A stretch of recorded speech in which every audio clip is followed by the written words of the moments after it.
이 시간 우리에게 주시는 하나님의 말씀 함께 봅니다. 창세기 12장 1절부터 9절까지의 말씀입니다.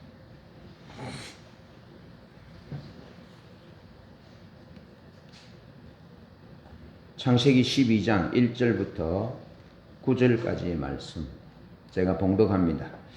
여호와께서 아브라함에게 이르시되 너는 너의 고향과 친척과 아버지의 집을 떠나 내가 네게 보여줄 땅으로 가라. 내가 너로 큰 민족을 이루고 내게 복을 주어 내 이름을 창대하게 하리니 너는 복이 될지라. 너를 축복하는 자에게는 내가 복을 내리고 너를 저주하는 자에게는 내가 저주하리니 땅의 모든 족속이 너로 말미암아 복을 얻을 것이라 하신지라. 이에 아브라함이 여호와의 말씀을 따라갔고 롯도 그와 함께 갔으며 아브라함이 하란을 떠날 때에 75세였더라. 아브라함이 그의 아내 사레와 조카 롯과 하란에서 모은 모든 소유와 얻은 사람들을 이끌고 가나안 땅으로 가려고 떠나서 마침내 가나안 땅에 들어갔더라. 아브라함이 그 땅을 지나 세겜 땅 모래 상수리 나무에 이르니 그때에 가나안 사람이 그 땅에 거주하였더라. 여호와께서 아브라함에게 나타나 이르시되 내가 이 땅을 내 자손에게 주리라 하신지라. 자기에 나타나신 여호와께 그가 그곳에서 제단을 쌓고 거기서 베델 동쪽 산으로 옮겨 장막을 치니 서쪽은 베델이요 동쪽은 아이라. 그가 그곳에서 여호와께 제단을 쌓고 여호와 이름을 부르더니 점점 남방으로 옮겨 갔더라. 아멘. 오늘은 아브라함의 이야기를 중심으로 하나님으로부터의 단절과 소통에 대한 말씀을 나누려고 합니다. 먼저 하나님으로부터 단절에 대해서 말씀을 나누는데요. 여러분, 우리에게 가장 큰 비극은 하나님과의 단절입니다. 하나님은 빛이시기 때문에 하나님과의 단절 상태에 있으면 그 인생은 어두움 가운데 살 수밖에 없습니다. 하나님은 길이시기 때문에 하나님과 단절된 상태에서는 그 인생의 길이 실패할 수밖에 없습니다. 하나님은 생명이시기 때문에 하나님과의 관계가 단절되면 하나님으로부터 주시는 풍성한 생명을 받아 누릴 수 없기 때문에 늘 고갈된 상태 가운데 있습니다.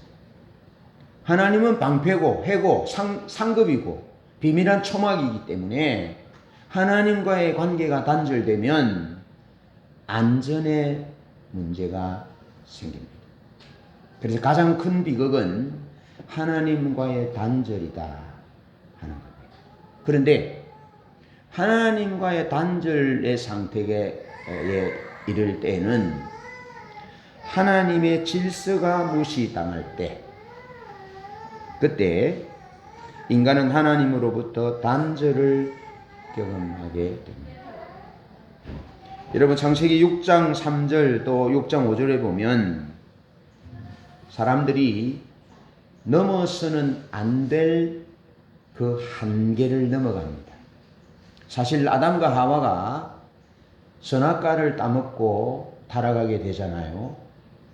뱀의 유혹으로 선악과를 먹으면 하나님과 같이 되어서 선악을 분별할 줄 알게 될 것이다 라고 하는 이 뱀의 유혹의 말을 듣고 선악과 나무를 보니까 먹음직도 하고 보암직도 하고 지혜롭게 할 만큼 탐스럽기도 하는 나무로 보였습니다. 그래서 그걸 따먹고 자기와 함께한 남편에게도 주니까 둘 다 선악과를 따먹고 타락하게 된 거죠. 범죄하고 타락하게 되었고 그 이후부터 인류에게는, 사람에게는 죽음이 찾아오게 되었다는 겁니다.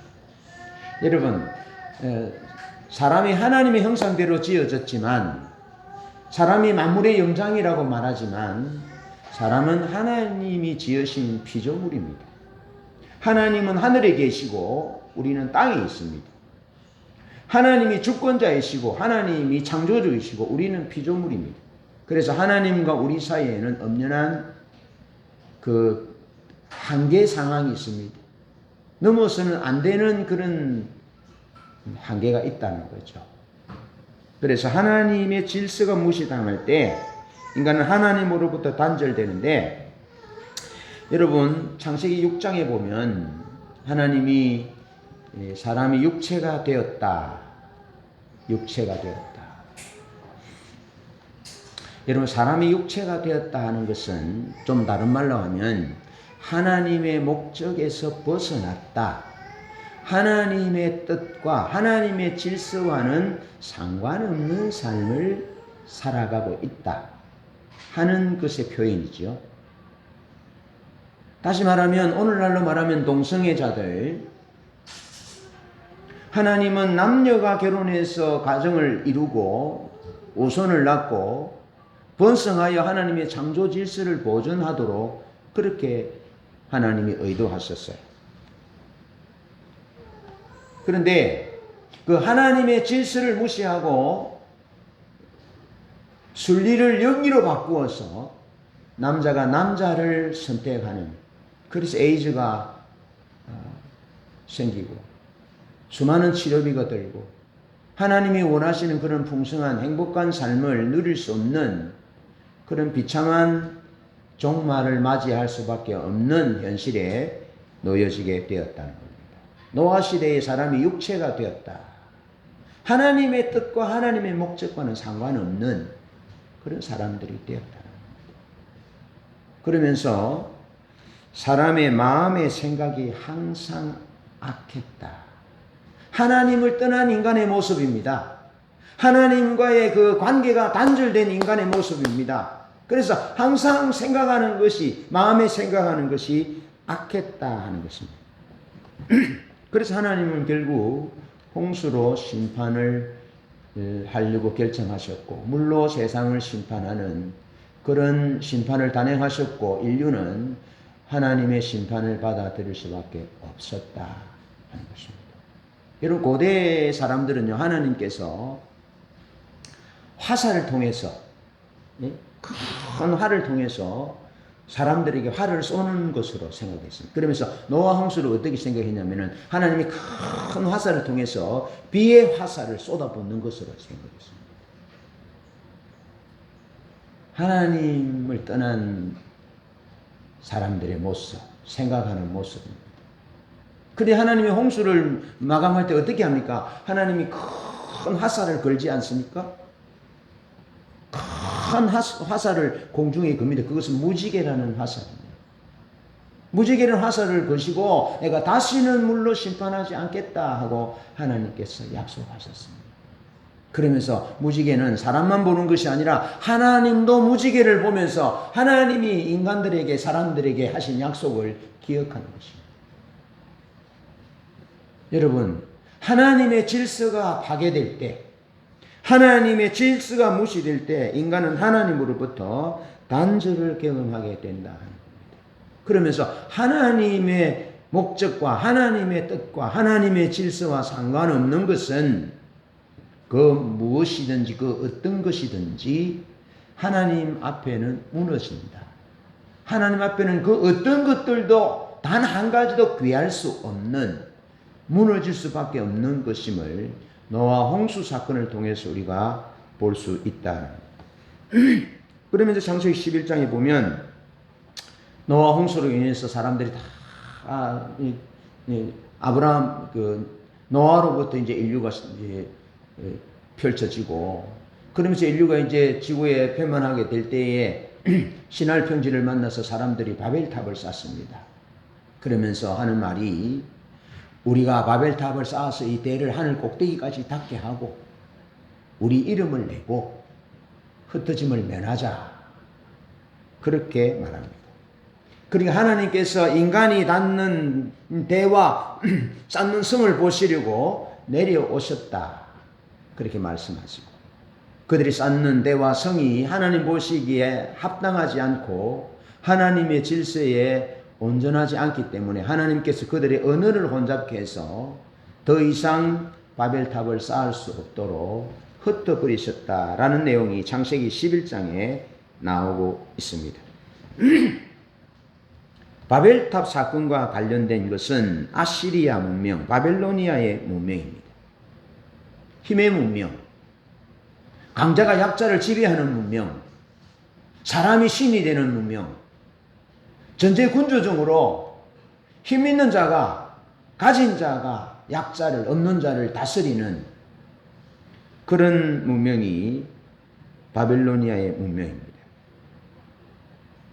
고대 바벨론 사람들은 재물을 신에게 바쳐서 또 신과의 교제로 얼마든지 신을 조종할 수 있다고 생각했습니다.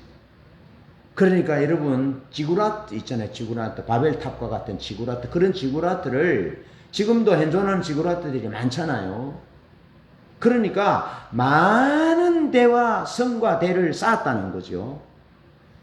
신을 조종하기 위해서.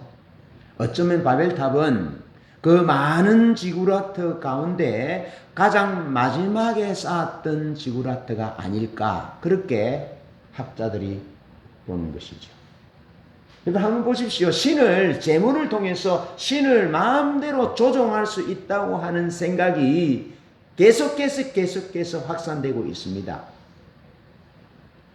하나의 지구라트, 하나의 성과 대를 쌓은 것이 아니라 사람들은 거듭 신을 얼마든지 조종할 수 있다는 생각으로 탑을 쌓았고, 그 마지막 탑이 바벨탑이었다. 바벨탑이었지 않는가, 그렇게 보는 거죠. 그렇다면 여러분, 하나님이 노아 홍수를 통해서 심판하실 때 하나님이 얼마나 많은 날들을 기다려 주셨겠느냐는 거죠.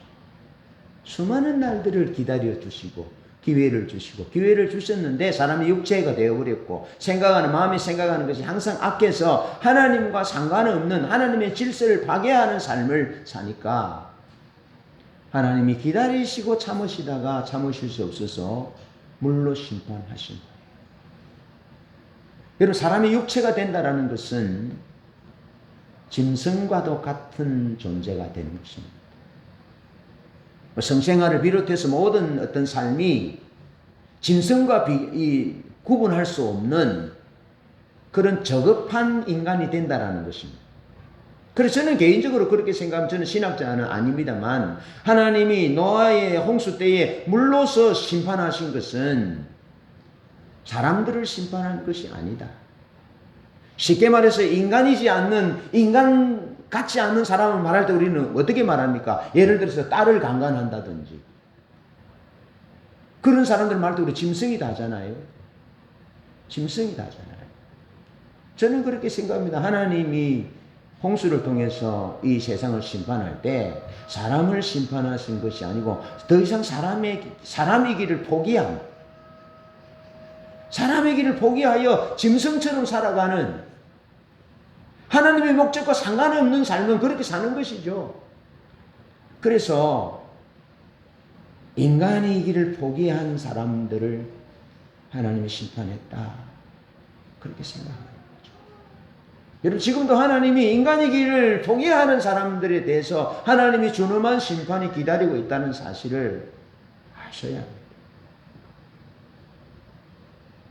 그러니까 거듭 노아 시대의 사람들을 기다려주신 하나님께서 거듭하여 하나님을 조종할 수 있다고 생각하여 수많은 성과대를, 지구라트를 쌓고 수많은 성과대를 쌓아서 하나님을 조종하고자 하는 그 악한 의도를 가진 인간들을 하나님 기다리시고 더 기다리셨다라는 겁니다. 그러니까 바벨탑을 쌓는 이 사건을 통해서 우리가 얼마나 하나님을 떠나 있는지, 거듭 사람은 하나님을 조종하기를 시도하는지, 하나님의 질서를 파괴하고 무시하는 존재가 타락한 인간이라는 사실을 기억하셔야 합니다.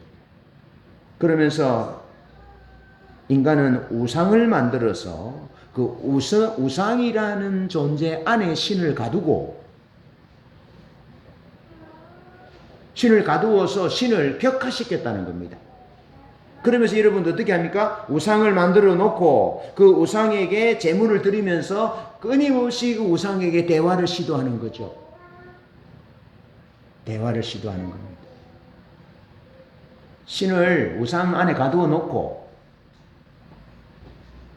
끊임없이 제물을 드리면서 조종하고, 그리고 그 대화를 하는데 여러분, 우상이 말을 할 수 있습니까?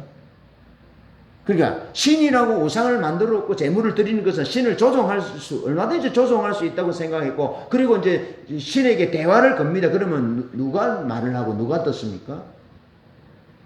신이라고 만든 우상은 말을 할 수가 없습니다. 그러니까 말을 주도하는 화자는 사람입니다. 그러니까 사람이 신을 마음대로 이끌어가는 겁니다. 조종하는 겁니다. 주도하는 겁니다. 그런 문화가, 그런 가치가 바벨론의 문화, 바벨론의 가치였다는 겁니다. 그러면서 하나님이 그런 상황 가운데 신을 조종할 수 있고 신을 우상에 만들어서 인간과 대화하되 인간이 주도하는 그런 존재로 객관시킨 그런 땅 바벨론으로부터, 갈대아 우르로부터 하나님께서 아브라함을 불러내셨다. 여러분, 아무리 대단한 사람들, 아무리 높은 건물들, 아무리 합당한 의미를 부여한다 할지라도 하나님의 질서에 반하는, 하나님의 목적에서 반대되는 것은 하나님 앞에 아무런 의미가 없이 무너진다라는 사실을 아셔야 되고, 우리에게 하나님의 은혜가 그치면, 하나님의 사랑이 그치면 우리는 거듭하여 바벨탑을 쌓는 존재라는 사실, 자기 이름을 내려고 그러는 존재라는 사실을 꼭 기억하셔야 됩니다. 하나님을 얼마든지 조종할 수 있다는, 헌금이라는 것으로 조종할 수 있고 찬양과 경배라는 것으로 예배를 통해서 얼마든지 하나님을 조종할 수 있다고 생각하는 그 요소가 우리 속에 있음을 기억하셔야 합니다. 그러면 그 사람은 하나님과 단절된 삶을 살 수밖에 없다는 겁니다. 이렇게 하나님의 질서가 무시당할 때 인간은 하나님으로부터 단절을 경험하게 된다. 그러면서 하나님의 목적이 침해당할 때 인간은 하나님으로부터 단절을 경험하게 됩니다. 창세기 11장 4절에 성과 대를 쌓아 하늘에 닿게 하고 우리의 이름을 내고 흩어짐을 면하자, 그렇게 말씀합니다.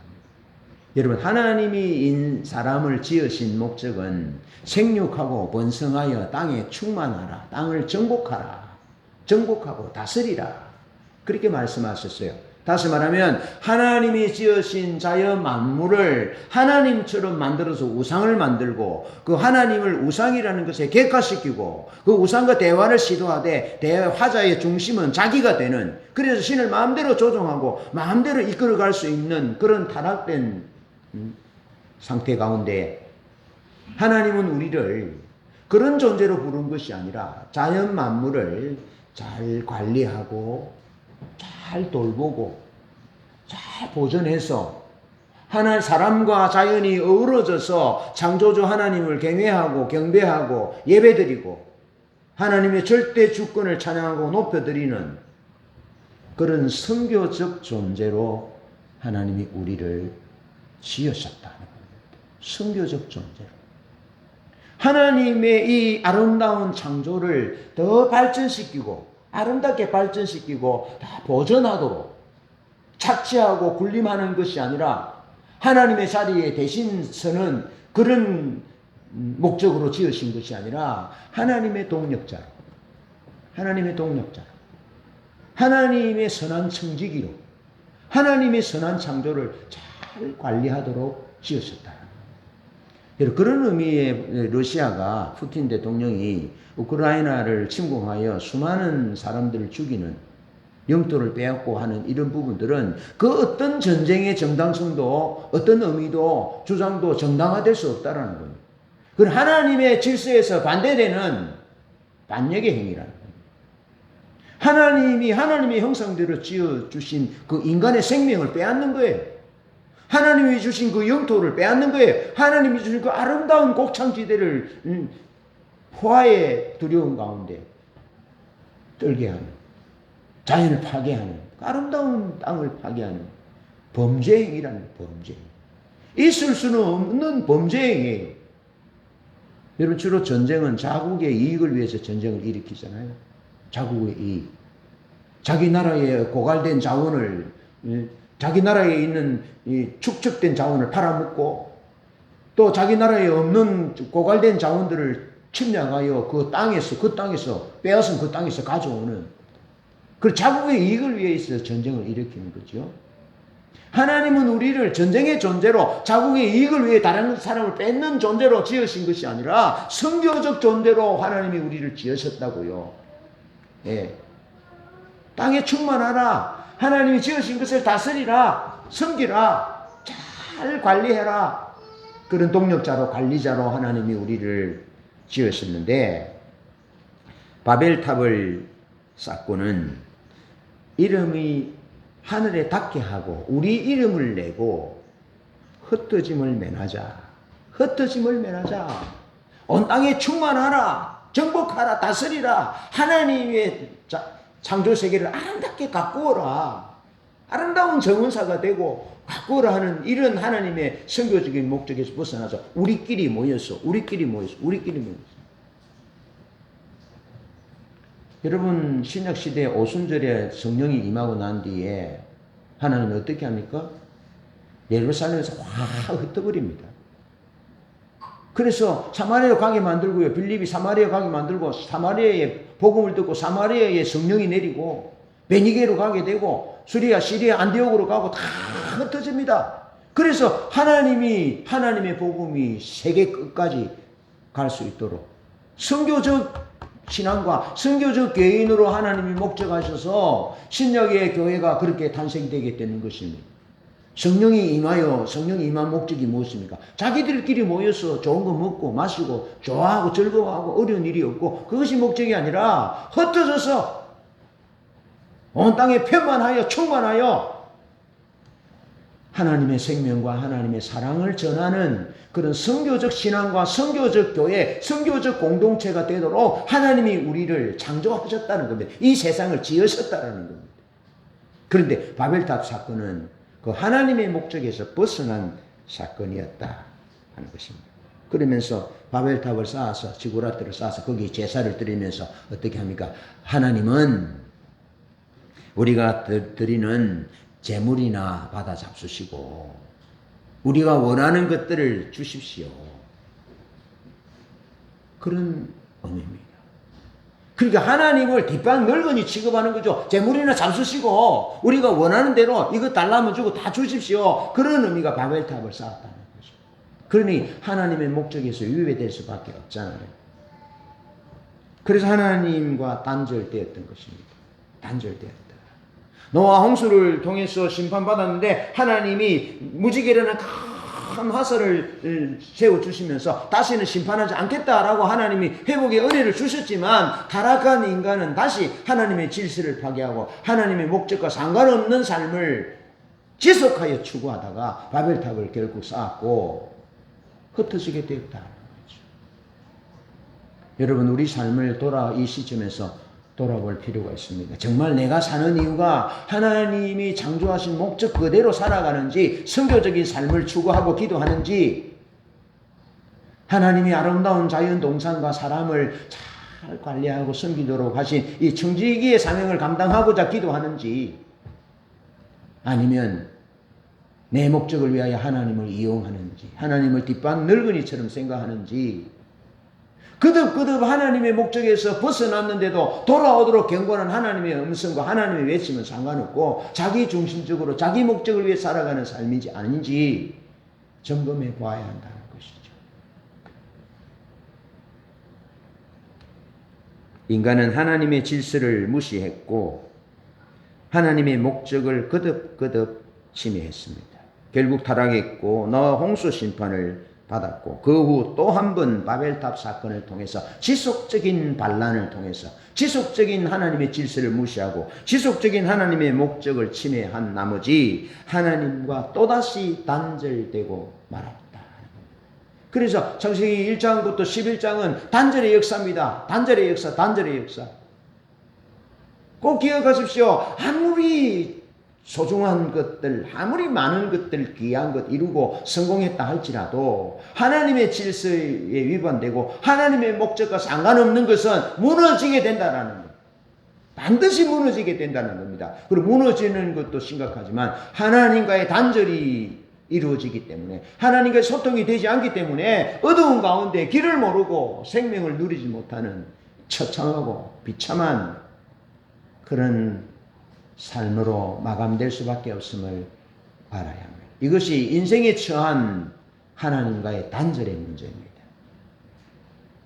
우리가 얼마든지 살아있지만, 육신은 살아있지만 하나님과의 관계의 단절 가운데 하나님의 풍성한 생명을 누리지 못할 수 있음을 아셔야 합니다. 그래서 하나님의 질서 안으로, 하나님의 목적 안으로 들어와서 내가 선교적인 삶을 살아야 되겠다. 우리 가정이, 우리 교회가 선교적 삶을 살아야 되겠다. 그런 생각으로 우리의 목적이 전환될 수 있기를 바랍니다.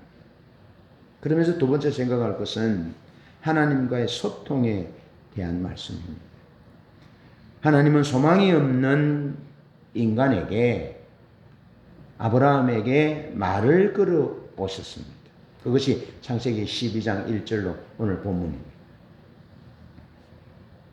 여러분, 인류에게 가장 큰 소망은 하나님이 말을 걸어 오셨다는 데 있습니다. 하나님의 질서가 파괴되었습니다. 하나님의 목적이 침해당했습니다. 무시됐습니다. 거듭거듭 하나님께 반란을 꾀했습니다. 그래서 하나님과의 관계가 단절되었습니다. 하나님이 더 이상 말씀하지 않습니다. 단절되었습니다. 그런 상태 가운데 하나님이 말을 걸어 오셨다. 할렐루야. 하나님은 말씀하시는 분입니다. 하나님이 먼저 말을 걸어 오시는 분입니다. 우리가 하나님을 택한 것이 아니고 하나님이 우리를 택하여 세웠다라고 성경은 말씀하고 있습니다. 하나님의 은혜요, 하나님의 사랑인 것입니다.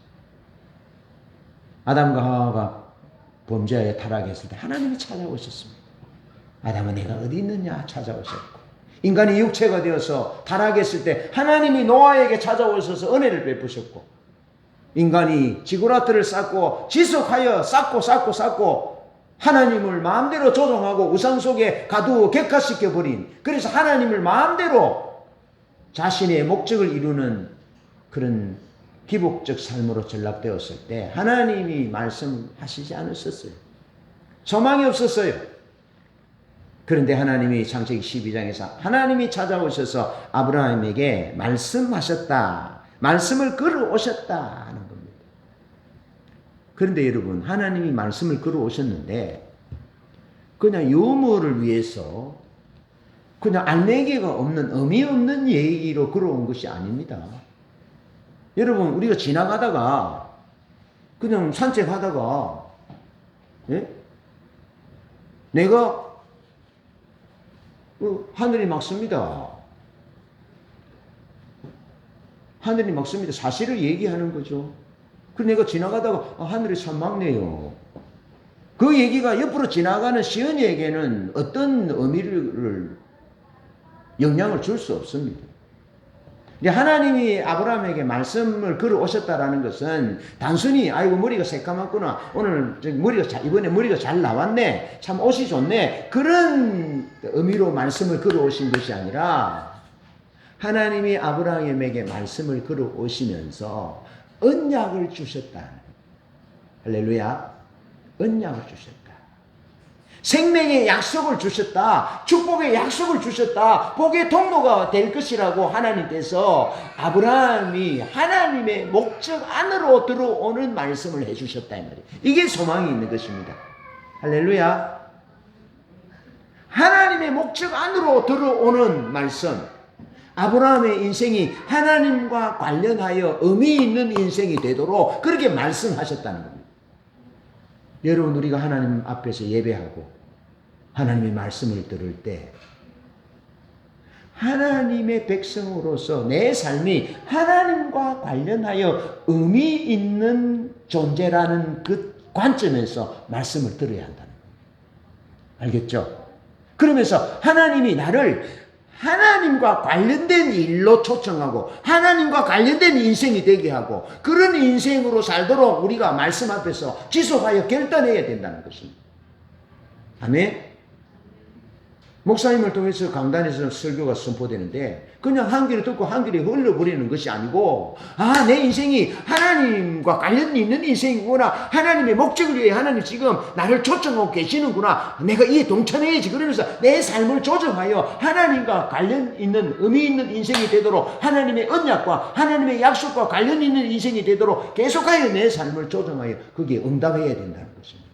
그럴 때에 우리 인생이 복된 인생이 되고 의미 있는 인생이 되고 행복한 인생이 될 수 있다는 겁니다. 하나님이 아브라함에게 말을 거셨다는 것은 단순히 네가 머리가 뭐 잘 나왔구나, 머리색이 좋구나, 옷을 참 예쁘게 입었구나, 예? 아침에 사과를 먹으면 건강한데 그런 말씀이 아니라는 겁니다. 하나님이 아브라함을 하나님의 약속 안으로, 하나님의 축복 안으로, 하나님의 생명 안으로 초청하고 계시는 것이 하나님이 말씀하시는 것인데 그것이 의미 있다는 것입니다. 여러분 항상 하나님의 말씀을 그렇게 들으셔야 합니다. 실패 가운데도 좌절 가운데도 넘어지는 사건 가운데도 하나님의 말씀을 그렇게 들으면 우리에게 소망이 있는 것입니다. 우리는 살아나는 것입니다. 다시 회복되는 것입니다. 하나님이 얼마나 사랑이신지 보여주는 거죠. 아브라함이 그냥 말을 탁 거시는데 의미 없는 내용이 없는 말씀을 거는 것이 아니라 하나님의 말씀을 걸어오셨는데 위대한 언약을 맺으셨다. 예. 너는 너의 본토 친척 아버지 집을 떠나라. 그럼 내가 너로 큰 민족을 이루고 내게 복을 주어 복의 거론이 되게 할 것이다. 너를 축복하는 자를 내가 축복하고 너를 저주하는 자를 내가 저주하리니. 그러면서 천하 만민이 너를 통해서 복을 얻을 것이라. 그러면서 하나님이 말씀을 걸어오셨는데 예사로운 말씀이 아니라 복의 근원이 되게 할 것이라. 축복의 통로가 되게 할 것이라. 천하 만민이 너를 통해서 너의 후손을 통해서 복을 받을 것이라는 이 엄청난 언약의 말씀을 하나님께서 찾아오셔서 소망이 없는 인류에게 아브라함에게 말씀하셨다는 것입니다. 이것이 하나님이 단절된 인류의 관계 가운데 소통을 시작하신 하나님의 첫 단추라는 것입니다. 여기 하나님의 사랑이 있고 하나님의 마음이 있습니다. 이 하나님의 사랑의 마음을 볼 수 있기를 바랍니다. 이 아브라함을 향한 말씀을 걸어오신 이 사건은 우리를 향하여 말씀을 걸어오신 하나님의 사건인 것입니다. 아브라함에게 하나님이 이런 말씀을 걸어오심으로 우리가 아브라함 예수를 믿을 때에 우리는 아브라함의 후손이 된다라고 말씀하거든요. 그래서 아브라함에게 주신 이 축복의 약속은 말씀을 걸어주신 이 언약을 맺어진 사건은 우리가 예수를 믿음으로 우리에게 주어지는 사건이 되었다는 것입니다. 그래서 우리에게 소망이 있다는 것입니다. 예수 안에 있는 우리에게 아브라함의 유업이 약속이 우리에게 이루어지기 때문에 소망이 있는 것입니다. 하나님 1절에서 본토 친척 아버지의 집을 떠나라 그렇게 말씀하셨어요. 그런데 아브라함은 셈의 후손이었지만 하나님을 잃어버린 집안에서 태어났습니다.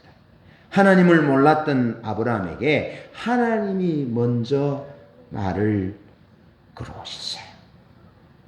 여러분 우리 집안은 하나님을 떠난 집안이었습니다. 하나님을 모르는 집안이었습니다. 근데 하나님이 저에게 말씀을 걸어오셨어요. 저는 그것을 알아요. 하나님이 제가 교회에 나가서 예수 믿을 수 있는 가능성은 없었어요. 우리 그 동네 구조가 남자아이는 제사를 지내기 때문에 교회 가면 안 돼요. 근데 우리 부모님은 저를 아들을 얻기 위해서 제 누나를 태어나자마자 바로 탯줄을 배에 빡 붙여서 자르시고 죽도록 그냥 했어요. 왜? 딸들만 있으면 제사를 못 지내니까. 그리고 내 바로 위에 누나가 죽고 내가 태어나서 그래 내가 아들이에요.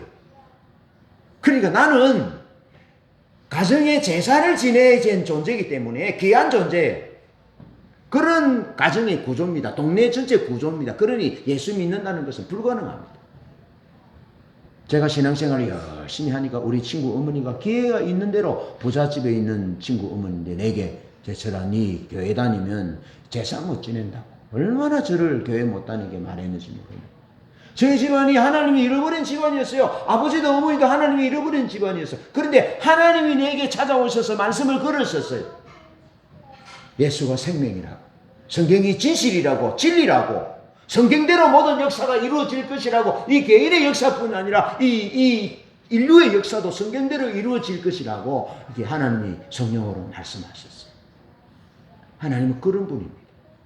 하나님은 우리가 우상적인 요소로부터 떠나도록 그래서 단절된 관계가 소통되도록 회복되도록 하나님이 애쓰시고 말씀하시는 분이라는 거죠. 여러분 이것이 얼마나 중요하냐면 소통이 얼마나 중요하냐면 하나님의 질서와 하나님의 목적에서 벗어난 상태에서는 회복이 없어요. 생명이 없어요. 그래서 오늘 본문 앞부분에 보면 창세기 11장 27절로 32절에 보면 족보가 나와요. 족보가 나오는데 뭐라 나오느냐면 낳았으나 죽었다. 알겠죠? 태어났지만 자식들을 낳았지만은 죽었다. 자식들을 낳았지만은 죽었다. 그것이 족보의 내용입니다. 다른 내용은 없어요. 그러니까 하나님과의 소통이 관계가 단절된 존재는 자식을 낳았지만은 죽었다.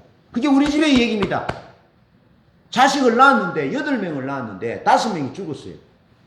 자식을 낳았지만 죽었다. 자식을 낳았지만 죽었다. 자식을 낳았지만 죽었다. 그것이 하나님과의 단절된 우리 집안 역사의 실존입니다.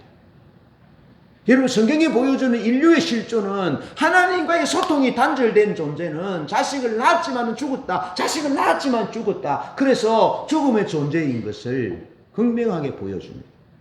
그러면서 아내를 얻었지만 아브라함이 아내 사례를 얻었는데 임신하지 못했다. 그러니까 얻었지만 임신을 못해. 아내를 얻었지만 임신을 못하니까 하나님의 창조 질서가 계속 이어갈 수 없어 보존되지 않아. 가문이 단절돼. 끊어지는 거예요. 그것이 하나님과의 소통이 단절된 인류의 문제였고 아브라함 가문의 문제였다라는 것입니다. 그런데 하나님이 그런 하나님을 떠나버린 인생인 아브라함에게 하나님이 찾아오셔서 말씀으로 위대한 언약을 맺어주셨다. 너는 너의 본토 친척 아버지 집을 떠나라. 그리하면 내가 너로 큰 민족을 이루게 하겠고 복의 근원이 되게 할 것이다 라고 말씀하셨다는 겁니다. 하나님의 질서를 파괴하고 하나님의 목적에서 위배되어서 거듭거듭 하나님을 반역하는 그런 상태 가운데서 하나님은 떠나라라고 말씀하는 것입니다. 떠나지 않으면 낳았지만은 죽고 얻었지만은 잉태하지 못하는, 여러분 실제로 우리는 8명 중에 5명이 낳고 죽고 낳고 죽고 낳고 죽었거든요. 그런데 우리 고모님은 결혼했는데 임신을 못했어요.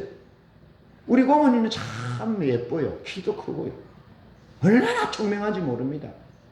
그래서 일찍이 시골에 사셨는데도 상업에 눈을 떠가지고 돈을 벌어서 집에 전답을 사고 대단했어요. 그럼 뭐합니까? 아이를 못 가지는데. 그래서 어쩐 줄 압니까? 고모님을, 두 번째 고모님을 얻었어요.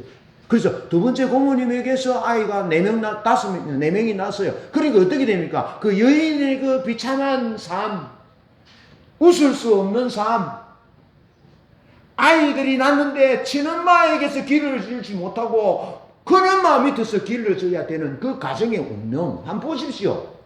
하나님과의 관계가 단절된 우상의 요소 가운데 우상적 요소를 가지고 하나님의 목적과 상관없는 반역된 그런 삶을 살면 낳았지만은 죽고 얻었지만은 아기를 못 가져.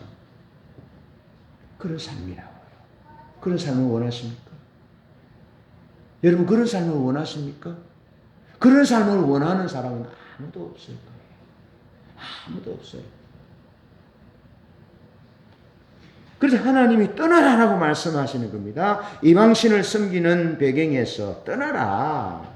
우상숭배의 환경으로부터 떠나라. 거듭거듭 하나님의 목적과 상관없는 삶을 추구하고 그런 유혹에 넘어가는 그런 환경으로부터 떠나라 라고 말씀하시는 겁니다. 거듭거듭 말씀하시는 겁니다.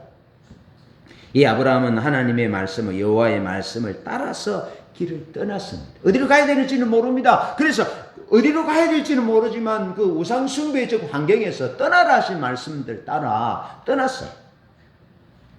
떠나니까 하나님이 한 걸음 한 걸음 약 1000km에서 1500km 되는 거리를 하나님이 인도하시기 시작했습니다. 갈 곳을 인도하시기 시작했습니다. 떠나야 하나님의 질서와 상관없고 하나님의 목적과 상관없는 거듭하여 하나님을 자기 목적을 위한 수단으로 삼는 그 환경으로부터 떠나야 하나님이 말씀하시는 미래가 열리기 시작한다는 겁니다. 그런 은혜가 우리 모두에게 있기를 축복합니다. 자, 탈무드에 보면 아브라함의 아버지 데라는 우상을 만들어서 파는 그런 장사꾼이었습니다. 어느 날 아브라함의 아버지 데라가 외출하면서 아브라함에게 이렇게 말합니다. 너 이 신들을 잘 좀 관리해라, 돌봐라. 그래, 알겠다고. 그리고 아버지가 나가 사이에 아브라함이 몽둥이를 가지고 그 나무로 만든 목상 있잖아요. 다 때렸어요.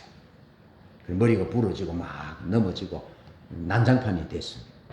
그리고 아버지가 들어와서 보더니 엉망이 됐거든요. 그러니까 이제 장사에 큰 손실이 나게 됐어요. 그러니까 아버지 데라가 아브라함을 불러서 네 녀석 왜 이렇게 했느냐? 내가 잘 돌보라고 관리하라고 했지 않느냐 하니까 아브라함이 아버지 내가 아마 들으니까 저희들끼리 막 싸우고 야단이던데요. 그래 이리 됐는데요. 대기놈! 어떻게 생명도 없는 저 우상들이 싸우고 움직일 수 있단 말이냐. 거짓말 하지 말라고. 그러니까 아브라함이 아버지 움직이지도 못하는 저걸 뭘 신이라고 만들어 파냐고. 그랬다는 탈무드의 이야기가 있습니다. 하나님은 아브라함에게 이런 우상 숭배의 환경에서 떠나라 라고 말씀하셨어요. 우상 숭배 요소는 하나님을 우상이라는 그 속에 가두어두고 격화시키고 대화를 시작하되 대화의 화자의 주체는 자기가 되는 거죠. 그러면서 드리는 재물이나 받아 잡수시고 뒤에 계시고 우리가 원하는 것만 주시면 됩니다 하는 그런 우상적인 환경. 힘 있는 자가 약한 자를 군림하고 가진 자가 없는 자를 빼앗는 그런 바벨론의 문화로부터, 돈이 신이 되는 문화로부터, 사람이 신의 자리에 앉아서 하나님을 반역하는 그런 환경으로부터 하나님은 아브라함을 떠나도록 말씀하셨습니다. 거듭 하나님께 반역을 꾀하는 그런 환경으로부터 떠나라고 말씀합니다. 거듭 하나님의 목적과 상관없는 그런 삶으로부터 떠나라라고 말씀했어요. 그런데 이 아브라함은 아내 사레와 조카 롯과 하란에서 모은 모든 소유 또 얻은 사람들을 데리고 떠났다. 데리고 떠났다. 갔다. 어디로 갈지 모르지만 하나님이 인도하시는 대로 갔다. 또 갔다. 또 갔다. 그랬더니 도착했다. 마침내 도착했다. 그리고 이제 자리를 잡았다. 자리를 잡았다. 그리고 그곳에서 하나님께 제단을 쌓았다. 그러니까 하나님이 원래 우리를 지으신 목적하신 그 자리로 하나님이 아브라함을 돌려놓으셨다라는 겁니다. 그것이 데리고 떠났다. 갔다. 마침내 도착했다. 자리를 잡았다. 제단을 쌓았다. 제단을 쌓았다라는 말이 이제 자리를 잡았다는 겁니다. 하나님은 우리가 아브라함이 떠나갔고 마침내 갔고 그리고 자리를 잡았다. 그런데 제단 쌓는 예배자의 자리로 하나님이 우리를 이끄신다. 그렇게 예배 자리에 섰을 때 이제 자리를 잡았다는 것입니다. 자리를 잡았다. 여러분 자리를 잡았습니까? 자리를 잡으시기 바랍니다. 하나님의 질서를 수용하고 하나님의 목적을 인정하고 우상적인 모든 요인들로부터 떠나서 그리해야 하나님이 내 길을, 내 걸음을 인도하기 시작하는 것입니다. 그러면서 우리가 예배자가 될 때, 그때 그는 자리를 잡았다. 자리 잡는 인생이 될 것이다. 하나님을 떠난 인간은 낳았으나 죽고 얻었으나 잉태하지 못하는 단절과 실패를 경험하게 됩니다. 그러나 인본적이고 우상적인 요소가 다 무너지고 그 환경에서 떠나면 하나님이 말씀하시는 미래가 비로소 열립니다. 하나님과 소통하게 되고 하나님이 그 인생을 비로소 인도하기 시작한 것입니다. 예배로 소통할 때 인생이 자리를 잡게 될 것입니다. 자리 잡는 인생, 행복한 인생, 하나님과 동행하는 인생 되시기를 주님의 이름으로 축원합니다. 아멘. 찬양하겠습니다.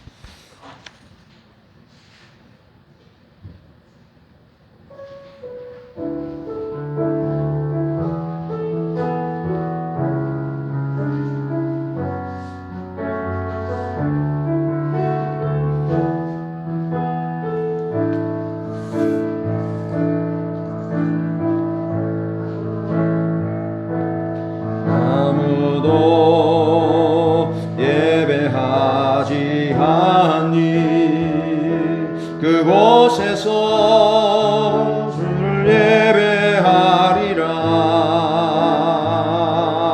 아무도 찬양하지 않는 그곳에서 주를 찬양하리라.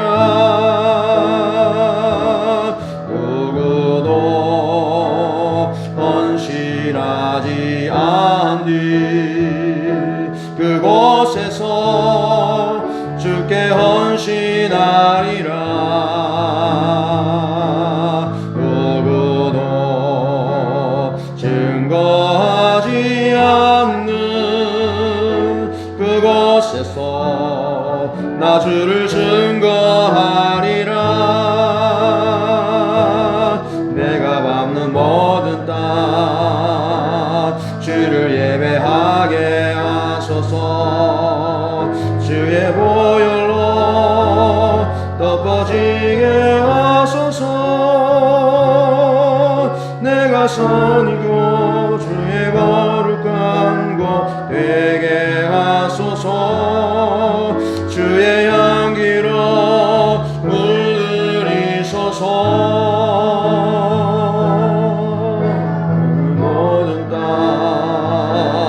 주를 예배하게 하소서. 주의 보혈로 덮어지게 하소서. 내가 선이